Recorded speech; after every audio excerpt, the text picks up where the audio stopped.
Bonjour à toutes et tous pour ce webinaire sur les stress tests climatiques.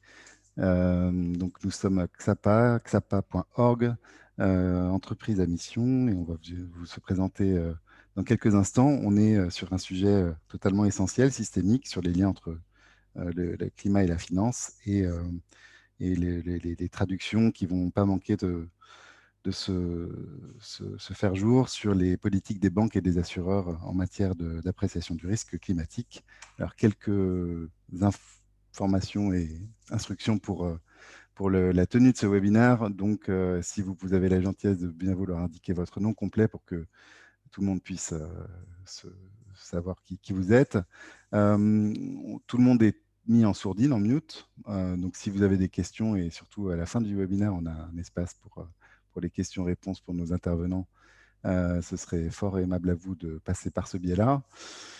De même, les webcams sont désactivés pour minimiser l'utilisation de la bande passante. Et puis, naturellement, vous pouvez mentionner le webinaire sur les réseaux sociaux ou inviter d'autres participants qui sont tout à fait bienvenus, même en arrivant en cours de webinaire. Un court sondage sera proposé en fin de session. Donc, de la même manière, si vous pouvez y répondre, ce serait fort aimable à vous. On a le plaisir d'accueillir dans nos intervenants sur ce webinaire Clément Bourget, qui est directeur adjoint du Centre de changement climatique, sur le changement climatique de la Banque de France et qui assure le secrétariat du NGFS. Lucas Vernet et George Overton, qui sont économistes risques sur donc respectivement les secteurs banque et assurance pour la CPR, et qui ont conduit des exercices de stress test climatique dont les résultats viennent de paraître, et Erwan De Villers de la direction risque de la Société Générale, et qui a notamment été côté banque dans cet exercice. En quelques mots, je vais me présenter. Donc, je suis Raphaël Hara, je suis directeur général de XAPA, et j'arrive donc avec une vingtaine d'années d'expérience sur tout ce qui est les secteurs de l'investissement, et une expertise en finance durable et investissement à impact au sein de XAPA. Donc, XAPA, on est une entreprise à mission. Notre vocation, c'est d'accélérer l'émergence de modèles qui soient à la fois inclusifs, résilients, performants au niveau économique, mais aussi environnemental et social, et qui permettent de faire des progrès sur ces champs-là pour les entreprises, les institutions financières et les investisseurs.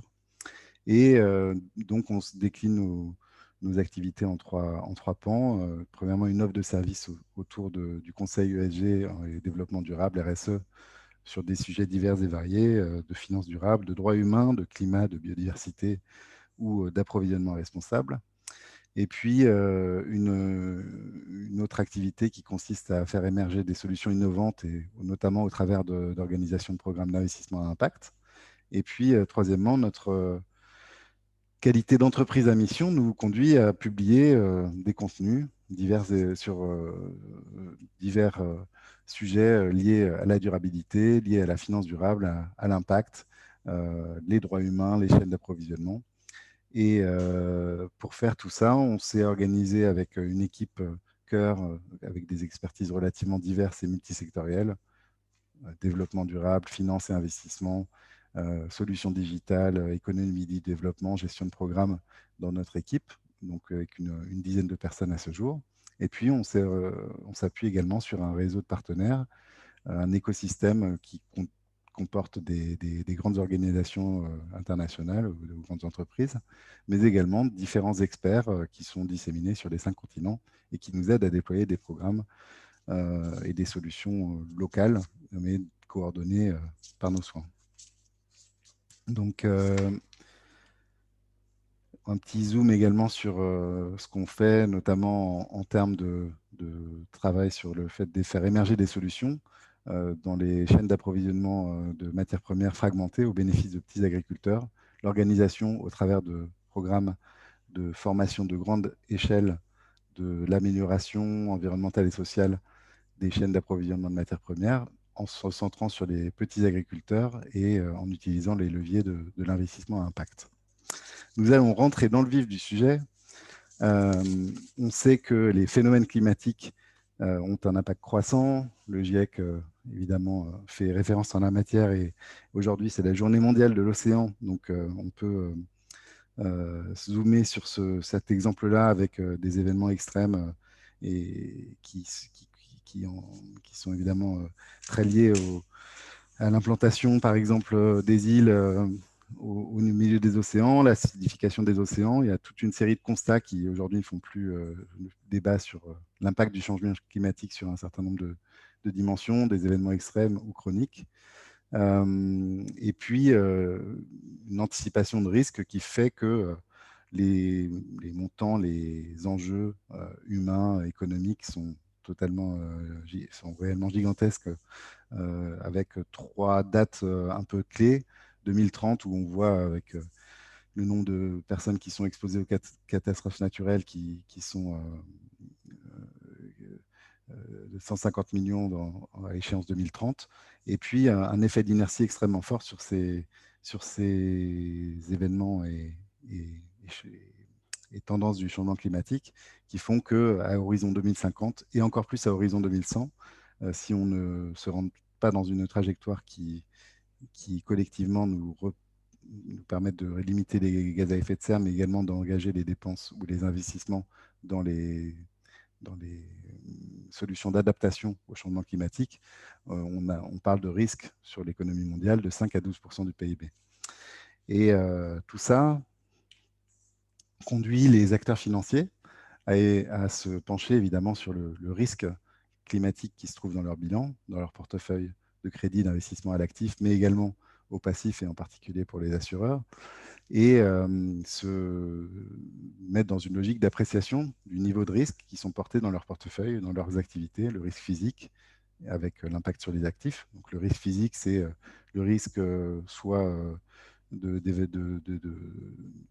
tendance chronique, soit d'événements extrêmes qui se portent sur les actifs physiques, un immeuble exposé dans une zone de submersion marine, une maison dans une zone inondable ou un entrepôt dans une forêt qui a des risques de souffrir de feux de forêt, et puis des risques de transition qui sont liés aux anticipations des évolutions réglementaires, des attentes de marché, des risques juridiques qui sont liés au fait que les parties prenantes, publiques, consommateurs, vont attendre des entreprises de plus en plus de réduire leur empreinte carbone, réduire leur émission de gaz à effet de serre, et que le fait de ne pas s'en occuper constitue un risque d'exposition à l'introduction d'un prix carbone, de l'augmentation de ce prix carbone à tout type d'activité.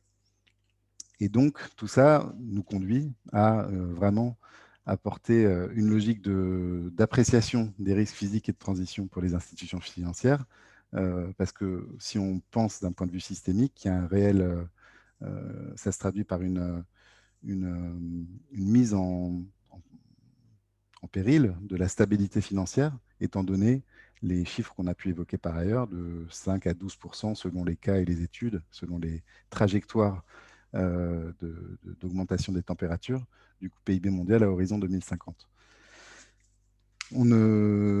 D'ailleurs, il faut vraiment insister sur le fait que entre les deux trajectoires de 1,5 degré par rapport à l'ère pré-industrielle ou 2 degrés par rapport à l'ère pré-industrielle, on a des impacts très très significatifs en matière de différence entre les enjeux qui sont derrière, les conséquences, les dommages, les déplacements de population, l'augmentation du niveau de la mer. Et il est impératif qu'on se mette tous dans cette logique de réduction de l'empreinte carbone. Alors, il y a quand même un certain nombre de choses qui se sont faites, notamment au cours de la décennie 2010. On a quelques exemples en France avec l'article 173 de la loi sur la transition énergétique qui obligeait les institutions financières à publier des informations sur l'intégration de la gestion du risque climatique sur leur portefeuille. Ça a donné des données très disparates, mais ça a permis quand même de poser le débat. Et puis, il y a l'article 29 de la loi énergie-climat qui vient dans le décret d'application vient de sortir, autour des préconisations de la TCFD, Task Force on Climate Financial Disclosure, et qui aujourd'hui constitue un bon exemple de la convergence internationale sur les obligations de reporting des entreprises qui autant qu'elles sont, s'engagent aujourd'hui sur la voie du net zéro et qui se greffent à des initiatives qui se multiplient. Il y en a quelques exemples à ce stade sur ce slide, mais en réalité, il y a des dizaines et des dizaines d'initiatives qui viennent se promouvoir l'importance de se placer dans une logique de neutralité carbone. Mais nous, notre position, c'est que la neutralité carbone à 2050, c'est beaucoup trop lointain et qu'il faut tout de suite se placer dans une logique de neutralité à horizon 2030 ou 2035. Et pour ça, on a cet exercice de stress test climatique que donc, Lucas Vernet et George Overton dont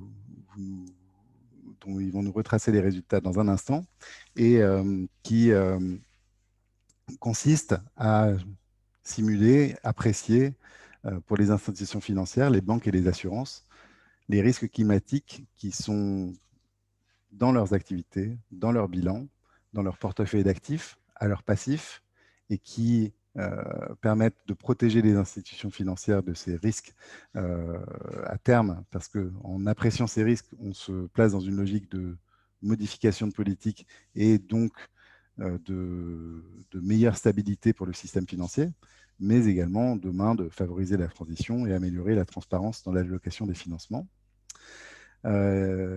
Avant que nos invités ne prennent le relais, un point quand même très important, c'est qu'on étudie à la fois le risque physique et le risque de transition, qui ont été présentés juste précédemment, et que ce qui fait vraiment la spécificité de ces exercices de stress test climatique par rapport à des exercices plus classiques de stress test, c'est qu'on est premièrement sur un horizon temporel très long.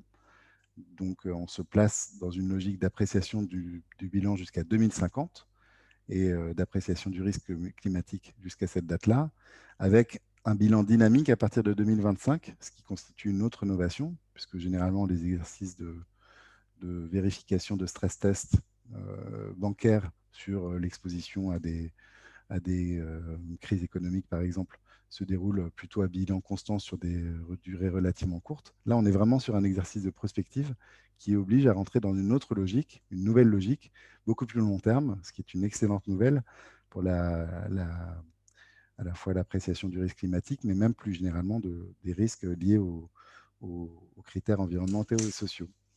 Voilà, donc cet exercice a été lancé en 2019, réalisé en 2020 par un certain nombre d'établissements financiers bancaires et assurantiels français.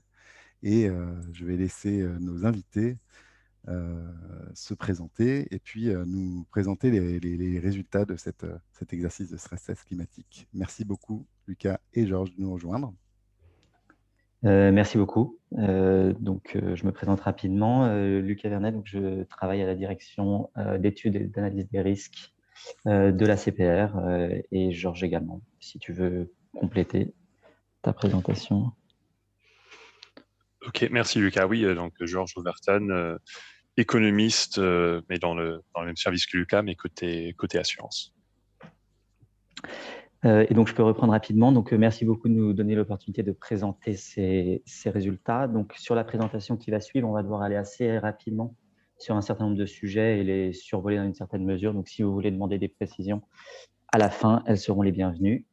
Donc, tout d'abord, sur les objectifs principaux de l'exercice. Donc, on avait globalement deux objectifs pour les supervisés et deux objectifs plus pour nous du point de vue superviseur. Donc, pour les supervisés, on voulait qu'il y ait des développements méthodologiques sur l'évaluation de ces risques liés au changement climatique. Et on voulait aussi que des sujets qui, pour certains groupes, étaient encore traités au niveau des équipes RSE, soient pris en charge par les équipes de direction des risques et que le management des établissements y soit exposé régulièrement.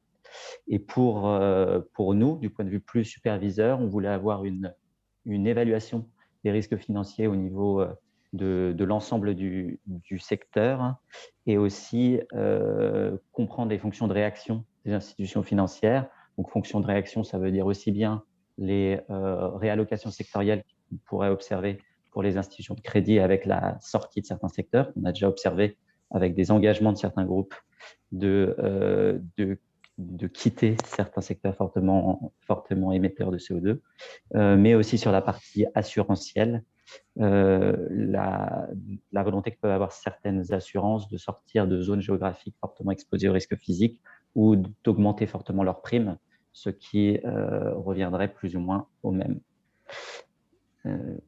Georges, si tu veux reprendre pour les scénarios. Parfait. Merci Lucas. Donc oui, dans notre exercice, comme ça a déjà été dit, on a intégré à la fois des scénarios de risque de transition et un scénario de risque physique. Donc dans les scénarios de risque de transition, oui, ils sont basés sur les travaux de la NGFS, donc le Network for Greening the Financial System, dont la Banque de France et le secrétariat. Et l'instrument de politique publique qui sous-tend ces scénarios est une taxe carbone. Donc, dans le scénario de référence qui correspond à la stratégie nationale bas carbone, cette taxe augmenterait de façon, on va dire, calme de $10 chaque année, alors que dans les deux variantes, donc la transition accélérée et la transition désordonnée, il y a des augmentations très fortes en 2025 et 2030 pour pouvoir assurer la cohérence avec les accords de Paris de l'économie en général. Et enfin, il y a aussi les hypothèses différentes concernant le progrès technologique et la productivité dans ces variantes. Après, l'autre aspect, notamment pour les assureurs, c'est le risque physique. Et cette partie a été faite avec un modèle Météo France qui s'appelle le modèle Arpège. Et ça a été géré en coordination avec la CCR, donc la Caisse centrale de la réassurance. Donc voilà, rapidement, le scénario retenu, c'est le RCP 8.5 du GIEC qui correspond à une augmentation des températures d'environ 4 degrés à l'horizon 2100, même si, comme vous voyez sur ce graphique en bas à droite, les politiques menées aujourd'hui devraient plus avoir un effet après 2050 qu'avant. Donc, on peut passer à la slide suivante. Merci. Donc, on était très content de la participation de l'industrie dans l'exercice, puisque en termes de couverture, on a eu 85% des actifs des banques et un peu moins 75% pour les assureurs. Ce qu'on visait à faire avec ce premier exercice, je dirais, c'était surtout de sensibiliser les établissements à ce type d'analyse. Alors, c'était aussi intéressant du point de vue d'une évaluation des risques, d'un point de vue supervision, mais c'était quand même un exercice volontaire et on n'a pas regardé, par exemple, de près les conséquences sur la solvabilité. Et bien sûr, le but n'était pas non plus d'introduire les exigences de fonds propres supplémentaires ou des choses comme ça. Les principaux renseignements sont, comme on va expliquer plus bas, sont principalement méthodologiques, à mon sens. Ce qu'on attendait, puisque cet exercice était si différent de ce qui est habituellement réalisé dans un stress test. Donc, je vais maintenant laisser la parole à Lucas pour présenter les résultats côté bancaire et je reviendrai plus tard pour les résultats assurance. Oui, donc du côté institution de crédit, la référence qu'on a utilisée, c'était la méthodologie EBA-BCE, qui est l'exercice de stress test biannuel européen qui est le plus important, donc généralement le mieux maîtrisé par les établissements, avec les deux spécificités qui vous ont déjà été présentées en introduction, à savoir, on voulait avoir une désagrégation sectorielle des scénarios, donc contrairement à l'exercice EBA qui présente des chocs, par exemple, sur le produit intérieur brut, là, on avait des chocs sur les valeurs ajoutées sectorielles. Et aussi, autre spécificité pour laquelle on devait modifier la méthodologie, c'est l'horizon long. Donc, dans le cadre des exercices EBA-BCE, généralement, on a des scénarios qui s'étendent sur 3 ans. Donc, nous, nos scénarios allaient jusqu'à 2050, des scénarios qui s'étendaient sur 30 ans. D'où la nécessité de relâcher l'hypothèse de bilan constant qui est prise dans ces scénarios. Donc, c'est ce que vous voyez sur ces deux graphes. Sur le graphe de gauche, on voit l'évolution de la structure sectorielle des expositions crédit corporate pour les 6 établissements principaux français.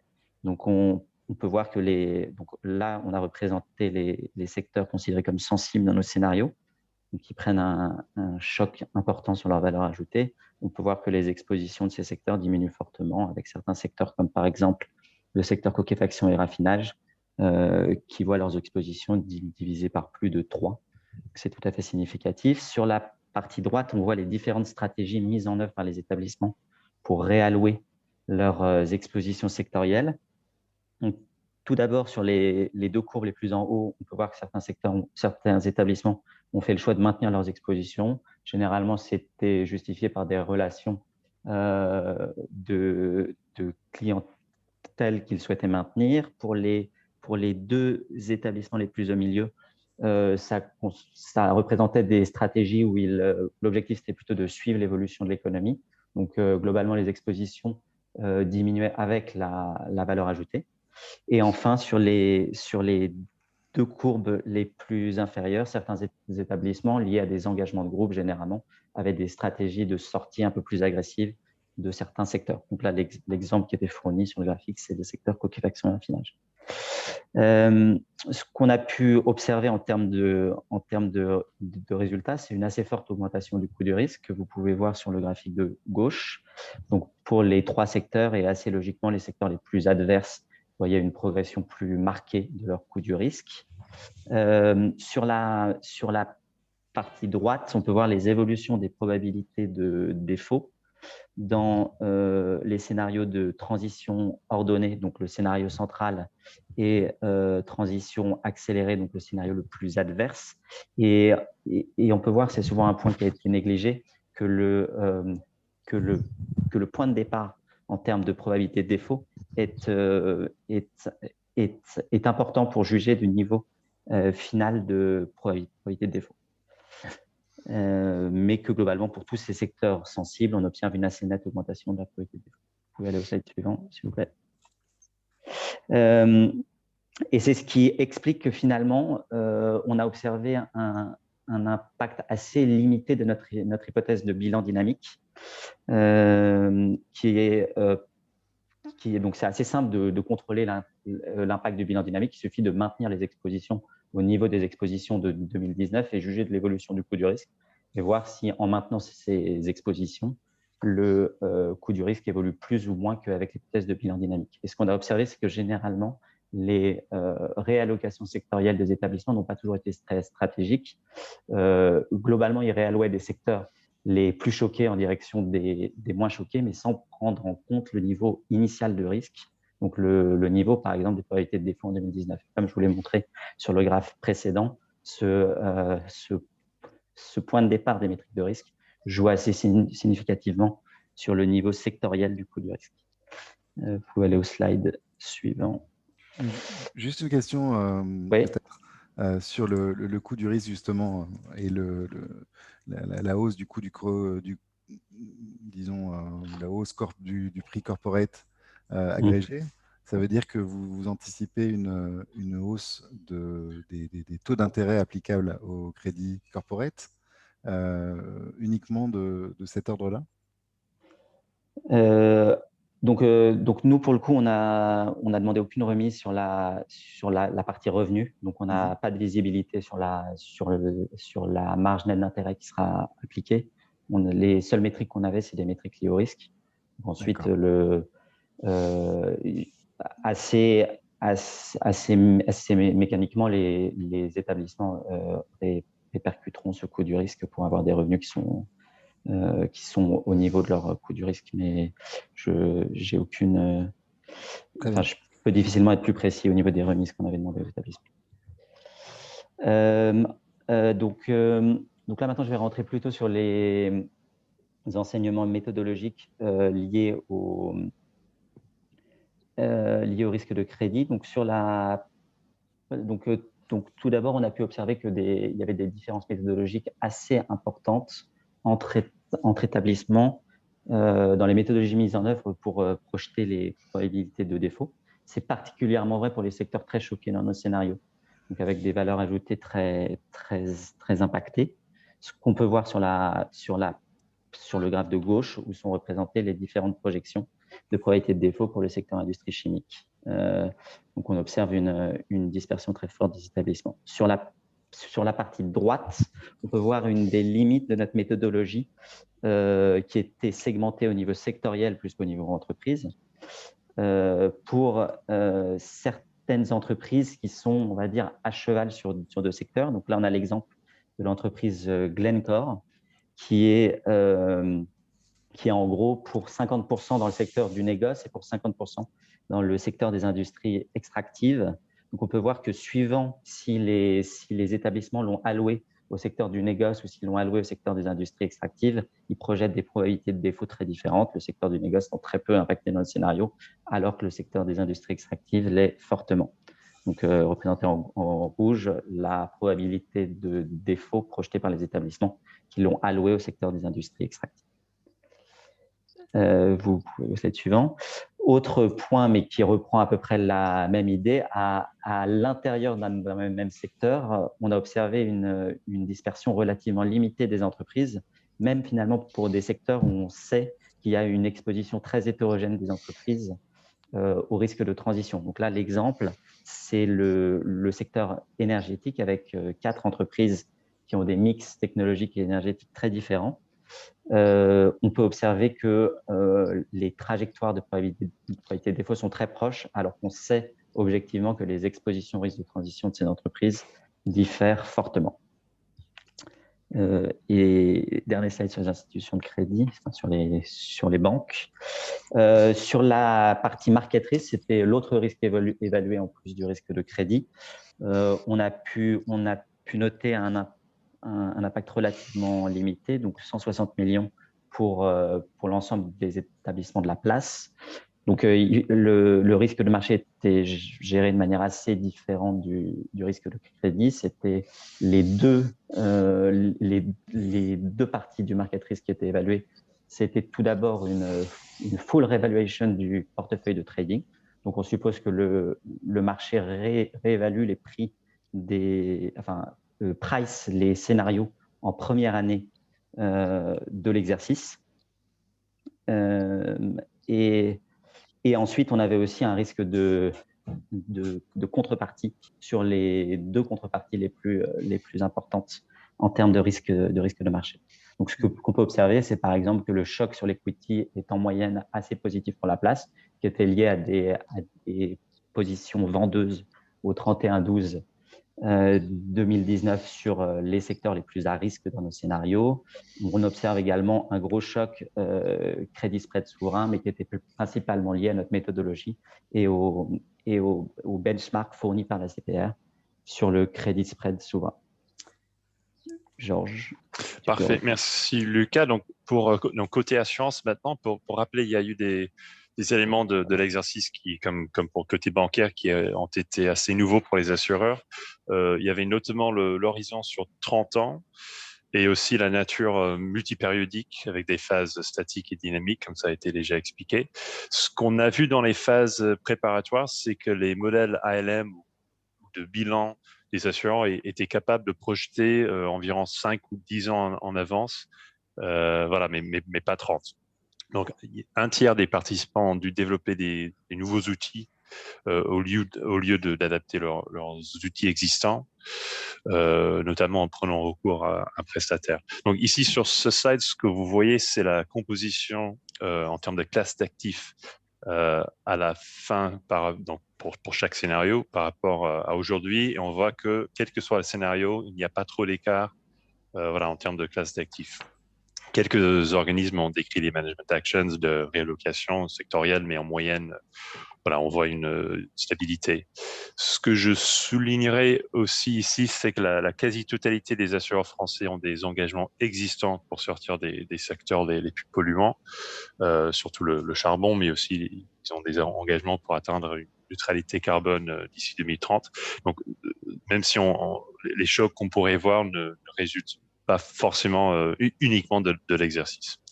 Notre caveat, juste pour terminer sur le dernier slide, c'est que pour les secteurs les plus sensibles ou climate policy relevant, comme industrie manufacturière ou construction, etc., ils représentent en moyenne moins de 1% du portefeuille obligataire des assureurs.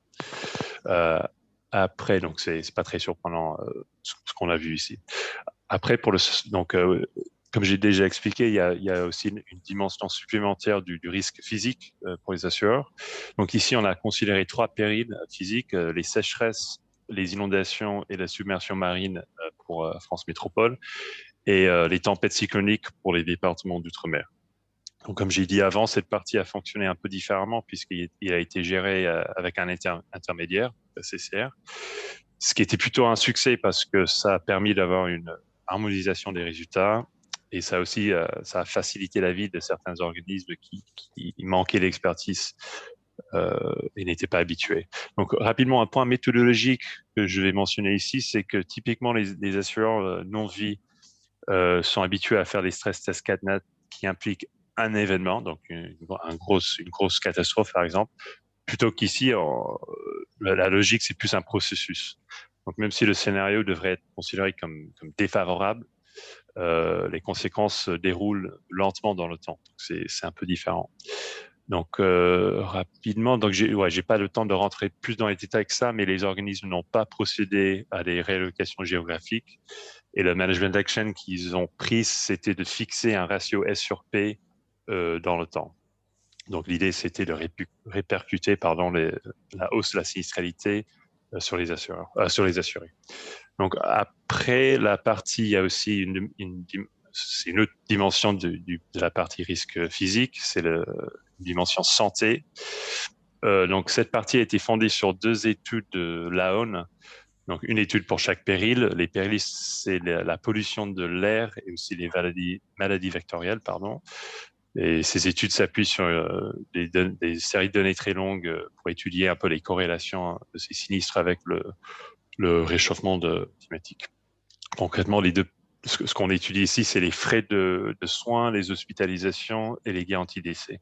Donc, en termes de résultats, on voit une légère tolérance à porter le risque par rapport au dernier slide où, comme j'expliquais, les assureurs ont vraiment fixé un S sur P. Donc, s'il y avait un risque aujourd'hui qui était assuré, il le sera dans la vision des assureurs dans 30 ans, quoi que soit le prix. Alors qu'ici, on voit les SRP qui peuvent augmenter un peu dans le temps. Un résultat qu'on a vu des 2 côtés, donc CatNat et santé, c'était ce qu'on peut appeler un effet de rattrapage, c'est-à-dire que là où, en termes pourcentage, la sinistralité augmenterait le plus, c'est justement là où aujourd'hui, c'est les zones qui partent d'un niveau plus faible. Par exemple, sur le graphique en haut à droite, on voit que l'Île-de-France, en pourcentage, subissent une évolution de la sinistralité qui est moindre que, par exemple, Bordeaux ou Montpellier. Voilà, donc d'un point de vue supervision, ça nous montre que même si l'hypothèse de base, c'est une multiplication des événements, bien sûr, que les risques peuvent être là où aujourd'hui, ils ne le sont pas forcément. Donc pour terminer, pour ma partie, je vais expliquer un peu plus la vision des assureurs pour ce scénario. Donc dans l'exercice, on avait proposé ou autorisé un certain nombre de management actions pour la phase bilan dynamique. Les participants pouvaient effectuer des réallocations géographiques, ils pouvaient modifier leur traité de réassurance, ils pouvaient modifier leur politique de tarification, ou bien, dans une certaine mesure, changer aussi la nature des produits. Ici, on voit que la vision des assureurs, pour ce scénario au moins, consisterait, comme j'ai dit, principalement à répercuter le coût de l'augmentation des risques physiques sur les assureurs. À vrai dire, on était un peu surpris parce qu'on pensait que les participants allaient prendre trop de management action et qu'on allait être confronté à un problème de protection gap. Mais voilà, c'était finalement pas le cas. Je vais peut-être m'arrêter là pour laisser Lucas terminer rapidement. Peut-être une Oui. question quand même, Georges, par rapport à ça. Oui. Est-ce que c'est peut-être lié à la position de la FFA aussi de dire que, à part, sous la condition de trouver des solutions pour assurer les agriculteurs et les départements ultramarins, il n'y a pas de raison de sortir du principe selon lequel un risque sera assuré partout de la même manière sur le territoire et que c'est une façon de mutualiser systématiquement, à la charge des assurés, mais en tout cas de mutualiser ceux qui sont les plus exposés. Oui, tout à fait. Enfin, c'est vrai qu'en France, on a le régime CatNat et même une hypothèse sur le régime CatNat a été prise en compte dans l'exercice. C'était le passage du 12 à 18% pour les primes CatNat pour financer le système CatNat. Non, c'est vrai qu'aujourd'hui, il y a même des des mesures en place pour mutualiser les risques à travers les différents départements, quoi que soit les niveaux de risque. Enfin, on ne s'attendait pas forcément à ce que les assureurs sortent complètement d'un département à haut risque. Mais peut-être on pensait qu'ils allaient rélouer, par exemple, 5 ou 10% de business ou quitter peut-être certaines, parce que leurs expositions étaient fournies à la CCR au niveau de la commune. Donc, que ce soit... De toute façon, en tout cas, c'est l'occasion quand même de souligner aussi que dans certains pays, ce n'est pas le cas. Par exemple, aux États-Unis, les actifs qui sont dans le port de Boston ou de Miami sont plus assurés contre la submersion marine, sauf au travers d'assurances paramétriques. Oui. Lucas, alors les prochaines étapes, et en particulier peut-être cette question de l'appréciation des risques ligne par ligne et pas seulement par secteur, où vous avez pu souligner que ça pouvait conduire à des traitements assez disparates pour une même entreprise qui est à cheval sur deux secteurs, mais ça démontre que l'approche sectorielle peut être un peu à parfaire pour les prochaines fois. Oui, donc sur les prochaines étapes, donc là, on a mis en place des groupes de travail avec l'industrie où ils seront mis en place aussi bien pour banque et assurance. Le but, c'est de continuer à travailler sur ces questions méthodologiques, dont ces questions de la vision sectorielle qui reste limitée, mais c'est compliqué de demander à un groupe au plus grand groupe français, en tout cas, c'est compliqué de leur demander d'avoir vraiment une vision ligne à ligne de la contrepartie pour des stress tests, mais à voir ce qu'on pourrait faire. On va continuer à travailler sur ces méthodologies au sein de groupes de travail. On est également assez fortement impliqué dans tous les travaux internationaux qui sont en cours et spécifiquement sur l'exercice qui sera mené par la BCE en 2022 et sur lequel on a pu influer sur l'écriture de la méthodologie du fait de notre expérience qu'on a obtenue dans cet exercice-là. Donc, il y aura des différences par rapport à notre exercice et l'industrie est au courant parce qu'ils sont en train de relire cette méthodologie. Mais dans une certaine mesure, on a pu contribuer et apporter des apports. Et enfin, tout dernier point, cet exercice de stress test sera amené à se reproduire. Là, pour le moment, on réfléchit à une échéance de 2 à 3 ans et sûrement sous une forme un peu différente parce que le but est moins de répliquer ce qui a déjà été fait et qui est maîtrisé que d'identifier des points méthodologiques problématiques au sein des groupes de travail qu'on mènera et essayer ensuite de régler ces problèmes méthodologiques dans un futur exercice de stress test. Merci beaucoup Georges et Lucas. Ces supports seront disponibles sur notre site xapa.org, à la fois l'enregistrement du webinaire, les présentations PDF et également le webinaire sera disponible en podcast pour ceux qui aimeraient faire le jogging en nous écoutant. Un retour d'expérience sur la mise en œuvre. On accueille maintenant Erwan De Villers de la direction des risques de la Société Générale et en particulier qui s'occupe des risques environnementaux et sociaux et qui a conduit la réalisation de ces exercices de stress test climatique pour la Société Générale avec également d'ailleurs d'autres exercices relatifs aux risques climatiques. Erwan, bonjour. Bonjour. Merci de nous m'entendez bien? rejoindre. On vous entend très bien. On vous propose peut-être de vous présenter en quelques instants et puis ensuite on pourra rentrer dans le vif du sujet et voir comment ça s'est passé de votre côté, cet exercice de stress test climatique. Oui, bien sûr. Donc, bonjour à tous et merci Raphaël pour l'opportunité d'intervenir aujourd'hui dans le cadre de ce webinaire. Donc, je m'appelle Erwan De Villers, je travaille au sein de la direction des risques du groupe Société Générale, dans une équipe qui est en charge, entre autres sujets, je dirais, de coordonner la mise en place du dispositif de gestion des risques environnementaux et sociaux au sein de la direction des risques. Donc, le focus de l'équipe se porte plutôt sur, je dirais, la matérialité financière des risques ENS, avec des responsabilités qui couvrent la coordination des travaux en interne, la veille réglementaire, la formation des équipes, la contribution au reporting extra-financier, comme par exemple le rapport TCFD du groupe, et ce qui explique ma présence aujourd'hui, la coordination des exercices de stress test climatique auxquels le groupe participe ou a participé.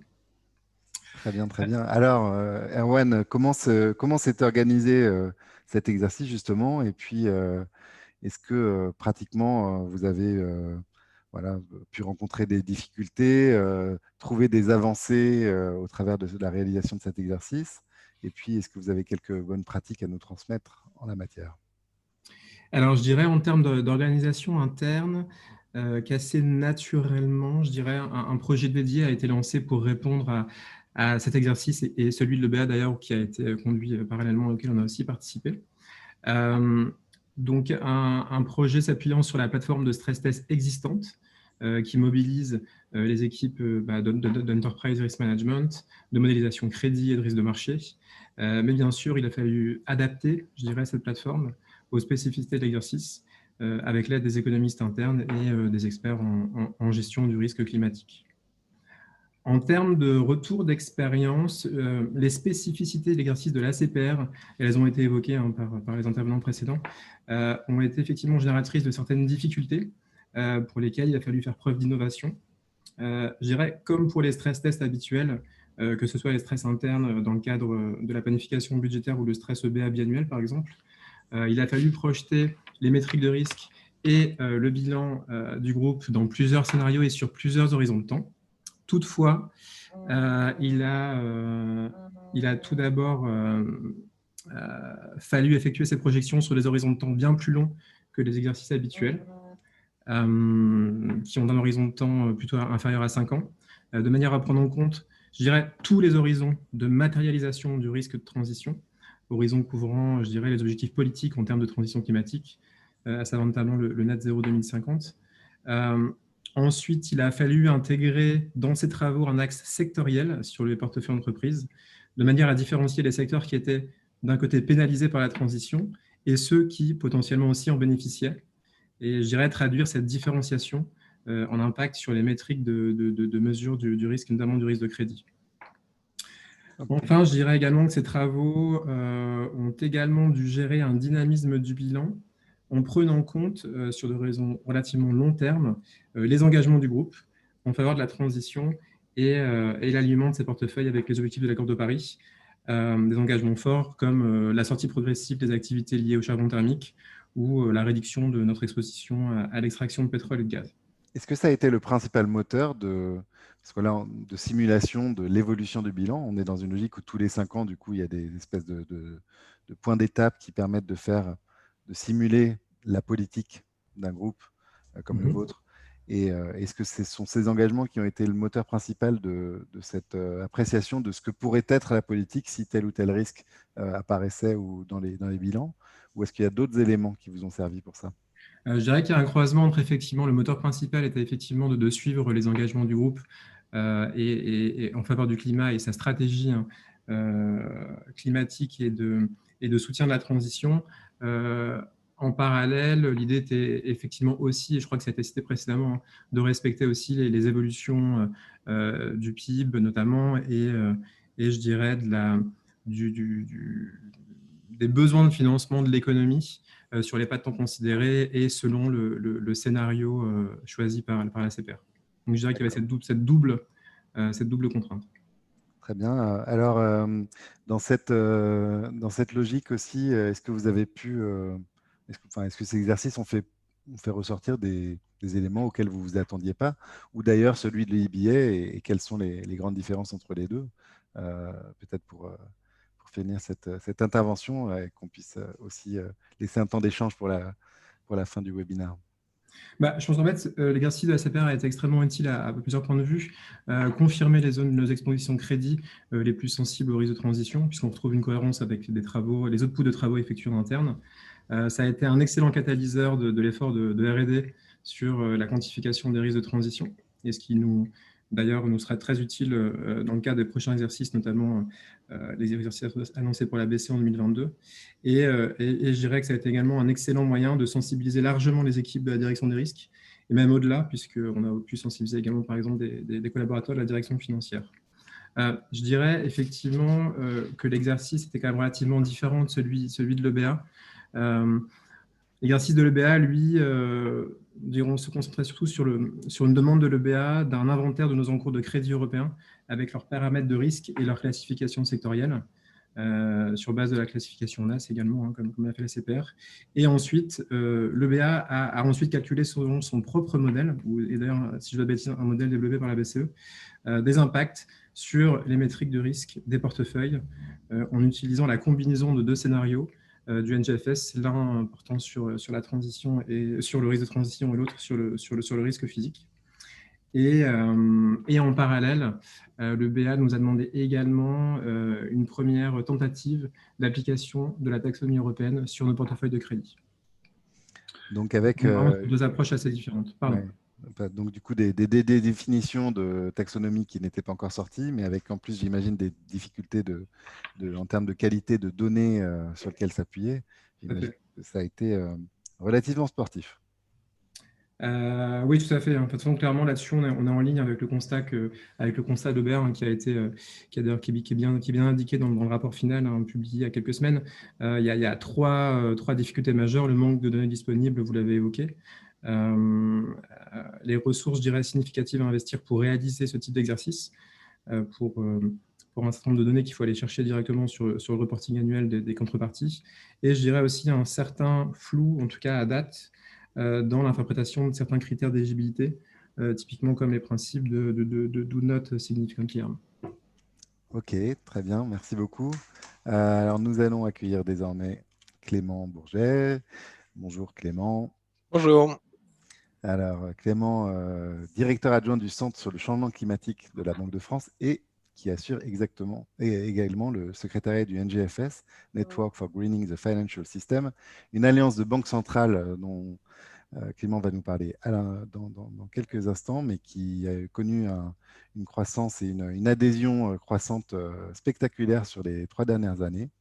Alors Clément, merci. Et puis, de la même manière, une présentation. Et puis après, on va pouvoir engager un dialogue sur les grands instruments de politique monétaire et régulatoire au travers du NGFS. Merci, merci Raphaël pour l'opportunité donnée. Je vais essayer de traiter pas mal de choses, donc je vais les traiter relativement rapidement. Je m'en excuse par avance pour nos auditeurs, mais qui n'hésitent pas en tout cas. Donc, alors, je suis responsable adjoint du Centre sur le changement climatique qui a été lancé par la Banque de France début avril. Donc, c'est une innovation institutionnelle assez importante qui traduit déjà une évolution significative de notre institution sur le sujet. Et en même temps, ça ne sort pas de nulle part puisqu'on avait déjà lancé un service sur la finance durable en novembre 2019. Donc, concrètement, on a un certain nombre de missions au sein de ce centre de coordination interne des actions de la banque, je dirais, de la banque et de la CPR, mais également, comme ça a été mentionné, par l'ensemble des interlocuteurs. Nous avons le plaisir d'assurer le secrétariat donc de cette initiative, le NGFS, dont je vais vous dire quelques mots juste après. Alors déjà, une question simple, enfin simple, lorsqu'elle est posée simplement, pourquoi les banques centrales et les superviseurs agissent en matière de climat ? Donc, je crois qu'il y a un point extrêmement important que l'ensemble des responsables de banques centrales et d'entités de supervision rappellent presque systématiquement lors de leur prise de parole, c'est que ce sont avant tout les décideurs politiques qui sont responsables des politiques publiques en matière de climat, donc en particulier les gouvernements signataires de l'accord de Paris. Néanmoins, donc comme ça a été évidemment évoqué par les différents interlocuteurs, le changement climatique est une source de risques financiers. Donc, ont été mis en avant déjà les risques physiques et les risques de transition. Je ne vais pas y revenir. Et c'est sur la base, si je peux revenir juste sur la slide précédente, désolé, et c'est sur la base de cette affirmation que nous, banquiers centraux et superviseurs, dans le cadre de notre mandat, c'est un point important, nous avons un rôle à jouer, que ce soit d'un point de vue de notre mission de stabilité financière, comme de notre mission de stabilité des prix. Voilà, donc c'est des petits rappels, mais qui sont toujours importants. Comme le dit à l'envi le gouverneur de la Banque de France, il n'y a pas d'abus de mission, mais en même temps, on reste bien dans le cadre de nos mandats. Voilà, si on peut passer à la slide suivante, s'il vous plaît. Donc, ce réseau que tu as introduit déjà rapidement, Raphaël, c'est effectivement un réseau purement, je dirais, de banque centrale et de superviseurs, lancé en décembre 2017, donc 3 ans et demi d'existence. Nous étions 8 à l'origine, dont la Banque de France et la CPR. Alors, nous ne comptons que pour 1 sur les 8, mais voilà, dès l'origine, il y avait également la Banque centrale de Chine, l'autorité monétaire de Singapour, nos collègues mexicains, marocains. Voilà, donc on avait quand même une couverture géographique qui était déjà assez diversifiée. Et effectivement, comme tu l'as souligné, on a connu une croissance assez spectaculaire de nos membres, puisque nous sommes désormais 91 membres et que nous sommes accompagnés par 14 observateurs. Donc parmi les membres qui nous ont rejoints récemment et qui parleront nécessairement aux personnes qui nous écoutent, donc la Fédérale Réserve américaine nous a rejoints en décembre dernier. Et plus récemment, la Banque centrale d'Inde nous a rejoints également. Et parmi les observateurs, voilà, pour donner une idée de qui participe à nos travaux sous ce statut-là, donc il y a le FMI, la Banque mondiale, la Banque asiatique de développement, pardon, mais également le premier observateur qui nous a rejoint, la Banque des règlements internationaux. Donc, comme je vous l'ai dit, on couvre les 5 continents. Les juridictions des membres du NJFS couvrent donc la supervision de 100% des banques et 2 tiers des banques et des assurances d'importance systémique. Voilà, et environ 85% des émissions de gaz à effet de serre mondial. Un point important que j'ai sauté, mais c'était pour mieux y revenir. On se définit comme une coalition des volontés. Le point qui est vraiment important à retenir ici, c'est que nous ne sommes pas une instance normative et que les recommandations que nous publions sont non contraignantes pour nos membres, mais force est de constater depuis 3 ans et demi que quand bien même elles ne sont pas contraignantes, elles créent une réelle dynamique au sein de notre communauté, mais c'est très important pour les personnes qui nous écoutent de bien comprendre que nous ne sommes pas là pour faire le travail du BCBS ou de l'IAIS.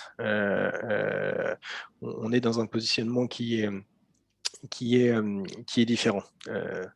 Ces instances normatives sont en train, sont rentrées dans le jeu, je dirais, et mènent également leurs travaux. Et évidemment, tout ce qu'on arrive à développer, nous, au sein du NJFS, leur est utile, et c'est des gens avec qui on a des interactions extrêmement régulières. Donc, comme ça a été rappelé, la Banque de France assure le secrétariat de ce réseau, et c'est aussi la raison pour laquelle je vous présente les travaux ce matin. Donc, extrêmement brièvement, je vous ai mis la couverture de notre premier rapport complet qui a été publié à peu près 1 an et demi après le lancement du réseau et qui a défini et qui continue d'ailleurs de définir notre feuille de route depuis. Donc ça, c'est le tableau qui est à droite. Donc les 6 recommandations qui sont listées étaient déjà étaient listés et identifiés dans le document de gauche. Et c'est vraiment, comme je disais, ça qui nous a servi de feuille de route, et on a cherché à travailler sur des livrables les plus opérationnels possibles, justement pour aider nos membres voilà, le nom du document était a call for action, donc le but c'est de les aider à take action, quoi. Et donc, en face de ces recommandations, c'est ce que vous avez dans ce tableau, il y a un certain nombre donc, de mesures ou de livrables sur lesquels on a travaillé, avec en particulier, donc ça a été évoqué plusieurs fois, ce qu'on appelle les scénarios du NJFS, dont une première version a été publiée en juin 2020. Et c'est cette version sur laquelle la CPR s'est appuyée pour établir les scénarios qu'elle a utilisés dans le cadre de son exercice dans son exercice pilote. Et une nouvelle version de ces scénarios a été dévoilée hier. Donc, je suis ravi de pouvoir vous inviter à aller la consulter sur le site du NJFS. Donc, ces recommandations, très brièvement, donc il y a l'idée d'intégrer les risques liés au climat dans le suivi de la stabilité financière et la supervision microprudentielle, c'est la première. D'intégrer des facteurs liés au développement durable dans la gestion des portefeuilles pour compte propre. Donc, pour répondre à cette recommandation, on a publié des guides pratiques orientés pour les banques centrales, parce qu'on a aussi certaines spécificités pour justement être capable d'intégrer ces facteurs dans nos portefeuilles sous gestion. Il y a une thématique importante qui est celle de remédier aux lacunes en matière de données.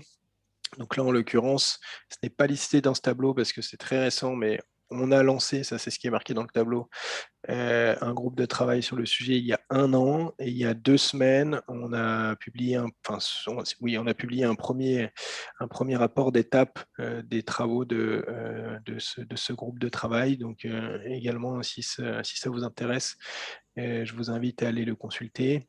Et puis après, cette dernière recommandation, la numéro 4, qui est sur la capacity building, comme on dit en anglais.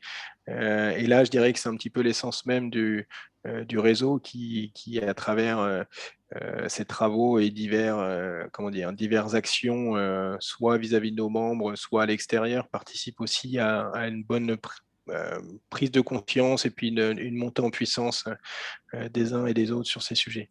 Il y a 2 dernières recommandations qui sont un tout petit peu plus singulières parce qu'elles sont adressées davantage aux décideurs politiques qu'à nos membres.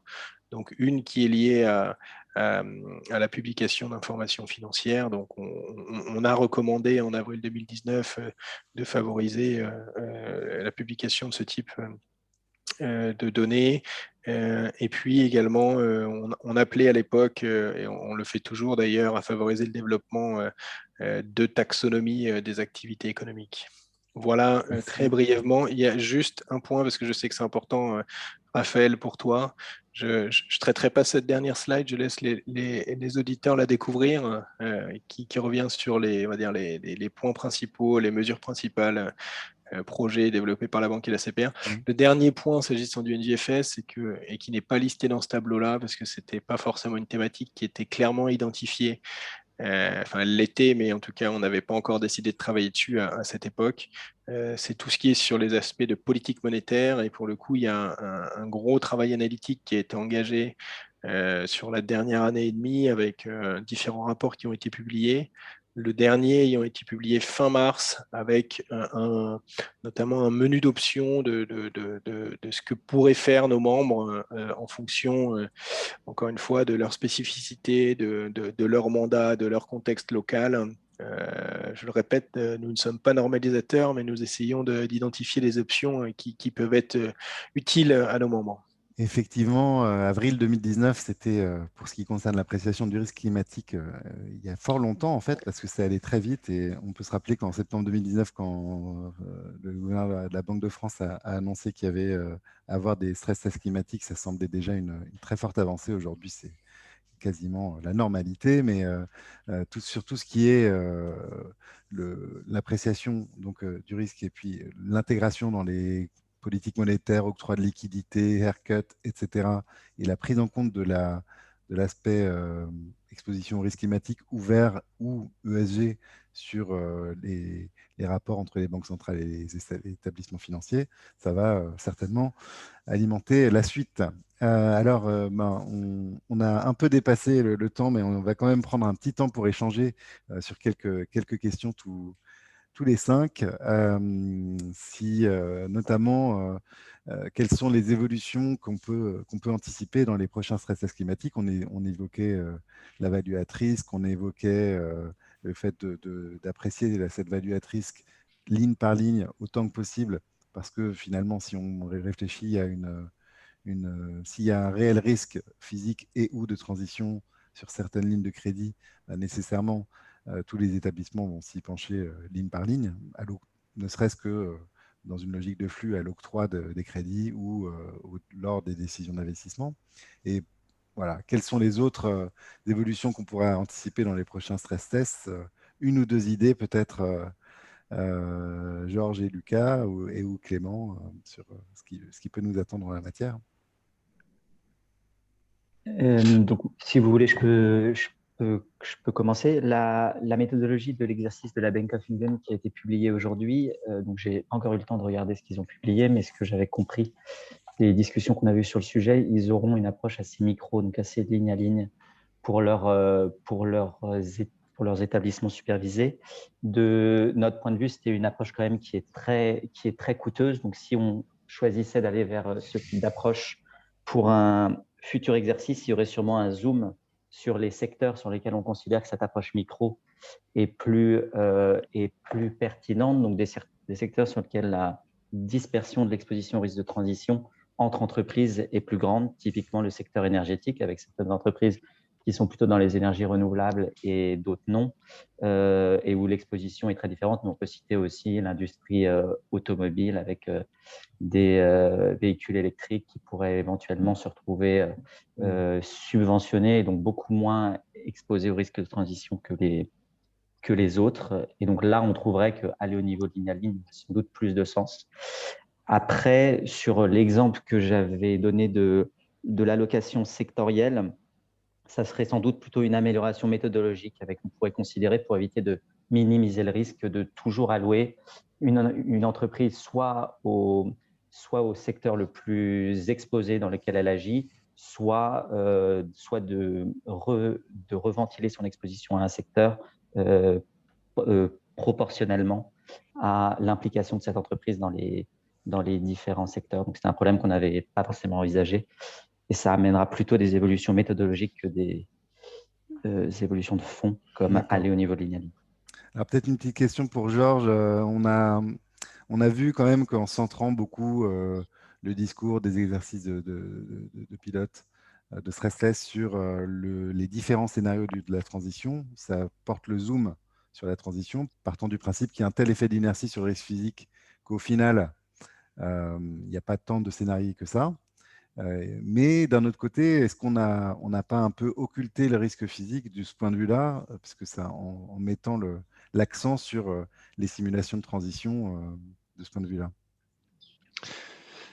Oui, c'est une bonne question. Justement, j'allais dire pour les prochains exercices, une chose qu'on vise à améliorer, c'est la mise à disposition des données climatiques, mais pas que les données climatiques, mais vraiment la traduction de ces variables en impact financier. Parce qu'il y avait, comme je disais, la partie risque physique a été menée avec la CCR, donc ils ont fait tourner le modèle Météo France et les organismes n'avaient presque rien à faire. Et il y avait quelques organismes qui ne pouvaient pas passer par la CCR, donc qui dépendaient des bases très riches mises à disposition par la NGFS, mais qui étaient finalement un peu difficiles à traduire en impact financier. En termes de scénario, oui, on a pris le RCP 8.5. C'est intéressant parce que les climatologues nous disent que pour eux, la définition de long terme est bien au-delà de 30 ans. Mais pour les institutions financières, même le fait de projeter plus que 10 ans, c'est très dur. Et à 10 ans ou 30 ans, comme on avait fait dans l'exercice, le fait de prendre le RCP même 2.0 ou 6.0 ou 8.5, on avait vu que ça n'avait pas trop d'importance sur le résultat. Donc, je pense qu'on ne prévoit pas tout de suite de faire, pour le risque physique, comme on avait fait pour la transition, c'est-à-dire introduire 3 scénarios ou un scénario de référence avec des variants. Mais c'est une bonne question. Je ne sais pas comment on va faire pour les prochains exercices. D'accord. Alors, peut-être une petite question pour Erwan. Maintenant, fort de toutes ces conclusions et avancées qui ont permis le fait de réaliser ces exercices, est-ce que vous pensez que ça va influer sur votre politique, par exemple, dans les 3 ans qui viennent, je ne sais pas, sur des crédits hypothécaires, ne pas aller dans des endroits exposés à terme à des feux de forêt récurrents, des inondations, de la submersion marine sur une durée supérieure à X années ou sur la politique en termes de tarification, ou pas encore? Écoutez, je pense que ces exercices, ils sont clairement intéressants et ils apportent beaucoup d'informations qui seront à prendre en compte au même titre que les informations qui sont déjà en cours d'étude, voire qui sont disponibles et qui sont en cours d'étude dans le cadre de notre gestion interne de l'impact des facteurs climatiques sur le profil de risque du groupe, sur notre gestion du risque de crédit. Enfin, voilà, on a quand même déjà un setup de gestion de ces risques qui est en place et qui permet déjà de détecter les portefeuilles sensibles, de mesurer un impact. Et voilà, ce que je voudrais dire, c'est que toute la réflexion autour des implications stratégiques que cela peut avoir, voilà, elle se nourrit de ces exercices organisés par les superviseurs régulateurs, mais aussi et surtout quelque part et heureusement des initiatives lancées en interne pour comprendre l'impact de ces risques-là sur nos portefeuilles. D'accord, très bien. Et alors peut-être une dernière question pour Clément.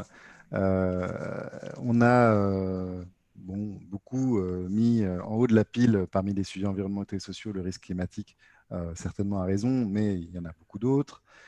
Les questions d'inégalité sociale, les questions de déplétion de la biodiversité, perte et de l'exposition de l'économie au travers de ces différents et de la vie humaine au travers de ces différents phénomènes. Est-ce qu'il est envisagé de se servir de cette avancée méthodologique des stress tests climatiques pour se projeter sur des expositions plus long terme ou différentes, comme celle de la perte de la biodiversité? Alors, déjà, c'est marrant que tu utilises ce cartoon là. Je suis tombé dessus ce matin et je l'avais encore sous les yeux. Je l'avais encore sous les yeux tout à l'heure. Bon, quoi historiquement, je dirais. Alors déjà dans les comment dire dans la charte, dans le mandat du NGFS, je dirais, dans la feuille de route initiale qu'on s'est dessinée, il y avait bien l'idée de traiter les enjeux climatiques et environnementaux. Globalement, je ne vais pas dire qu'on a commencé par le plus facile parce que tout ce qui a été expliqué jusqu'à présent montre que durant cette session, que c'est des enjeux qui sont extrêmement difficiles à appréhender et qui nécessitent du travail analytique, des évolutions. Enfin, il y a le terme d'innovation qui a été utilisé à un moment. Je pense qu'on est vraiment on est vraiment là-dessus. Une fois qu'on a dit ça, le NGFS a commencé à travailler un petit peu plus largement sur les enjeux environnementaux l'an dernier, notamment à travers un occasional paper qui a été publié qui a été piloté par le représentant chinois au sein du NGFS. Et plus récemment, alors je réponds qu'indirectement à ta question, mais plus récemment, on a lancé un groupe de travail avec un réseau international de chercheurs, donc des chercheurs qui ne font pas partie du NGFS, ce sont des académiques, qui s'appelle Inspire. Donc, on a lancé ce groupe de travail il y a à peu près 1 mois et demi ou 2 mois, ce qui me permet de vous annoncer en tout cas de vous dire qu'on devrait publier un premier vision paper issu de ces premiers travaux d'ici une dizaine ou une quinzaine de jours. Encore une fois, je crois que c'est des enjeux qui sont liés, mais qui sont probablement différents, et ça mérite un travail préalable important. Et c'est un petit peu l'ambition de ce groupe de travail qu'on a lancé avec des chercheurs extérieurs. Très bien. Merci beaucoup. Alors, on a eu un contenu fort dense et j'espère que tout le monde a pu en profiter, tous les auditeurs en profiter à plein. Malheureusement, on n'a pas le temps vraiment pour faire des questions-réponses parce que ce contenu dense nous amène à avoir déjà légèrement dépassé notre temps de parole. En tout cas, merci beaucoup à Clément, Georges, Lucas, Erwan de nous avoir rejoints, d'avoir exposé également tous ces résultats, les concepts et annoncer également ce qui allait probablement pouvoir être anticipé par la suite. Donc, nous sommes XAPA.org, entreprise à mission. Notre rôle et qualité d'entreprise à mission nous conduit à participer au débat public et en particulier à organiser des webinaires comme celui-ci. Dans les 2 webinaires à venir, un qui c'est fin juin en anglais sur l'engagement des ODD et l'impact au travers des activités économiques. Donc, on aura des intervenants du Climate Policy Initiative, de l'OCDE, d'Iberdrola également. Et puis, en septembre prochain, en français, le prochain webinaire en français sur les questions d'extension de notion de l'impact au-delà de l'ESG à l'univers coté, qui intéresse évidemment tous les acteurs financiers aujourd'hui. Voilà, merci beaucoup. Vous pouvez retrouver toutes ces informations, nos contenus, notre briefing paper aussi sur les stress tests climatiques que je n'ai pas mentionné précédemment, ainsi que d'autres articles, briefing paper, rapports, webinaires. Tout est disponible sur notre site xapa.org. C'était un plaisir de vous accueillir tous. Merci infiniment. Et au revoir à tous quatre et au revoir à nos auditeurs. Merci, au revoir. Merci beaucoup. Bonne journée. Au revoir. Merci, au revoir. Au revoir.